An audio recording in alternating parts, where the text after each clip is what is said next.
98 Not Out, sponsored by Shepherd Neame, proud supporters of cricket in Essex.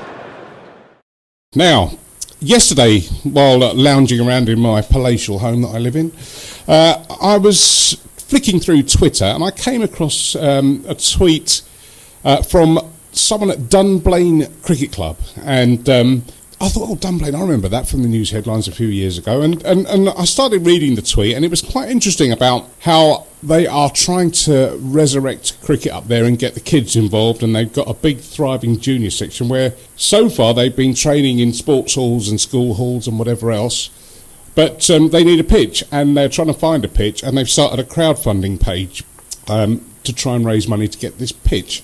They've done pretty well so far, but I thought, well, I like this and I'm going to get involved, and said that we'd support, asked them to get in touch, and we have now on the line from Dunblane Cricket Club, Mr. Alan Robertson. Alan, how are you? I'm very well, thank you. Welcome to 98 Not Out. So Dunblane Cricket Club was formed in 1866, which is a long time ago. What's the story between then and now? Right, well, it's a bit of a checkered past. As you said, it was formed in 1866. It seemed to kind of fizzle out after about 10 years, and we're not quite sure why that happened. And it was a bit, so there wasn't really much cricket going on after that. Dunblane had a very successful football team at the time. And then what happened is in the 70s, a number of the locals started playing cricket again, and there's a local school called Queen Victoria School, which is a school for children of armed forces personnel, and the headmaster there agreed that the club could play cricket there, but there was a slight issue. The pipe band were also practicing at the same time. And what happened was, on one occasion, a cricket ball landed in the midst of the pipe band. Oh, no. And the pipe major took the cricket ball and put it into the band room, locked into the band room. And they wouldn't give the cricket ball back to the cricket team. And then the headmaster was called down and told he was either allowed to have a pipe band or a cricket team. And to this day, the school still has a pipe band, but we don't have a cricket team. So there's been nothing really happened since after that. Yeah. So you've got some youngsters together and got them interested. So the next stage is that you're looking to install a pitch. So have you found some suitable sites? Yeah, we've got two suitable venues. We're working with our local councillors and to get a pitch, and there's two suitable venues. One is at the local secondary school, and the other one is a local park, which has got a great possible venue there, which we're working with the local football team to see if we can do some kind of joint proposal of using the park, because it's underused quite a bit. And so your hashtag is pitch in for a pitch, which is a great hashtag, and you've got your crowdfunding page as well, which is crowdfund.co.uk, pitch in for a pitch. So how much money are you looking to raise?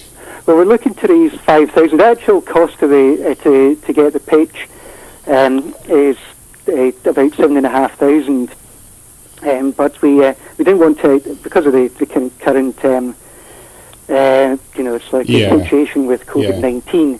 We didn't want to try and go for that sort of target. So we thought what we'd do is we'll raise 5,000 of it through a crowdfund, and then we'll apply for funding from some of the local funding agencies that are about.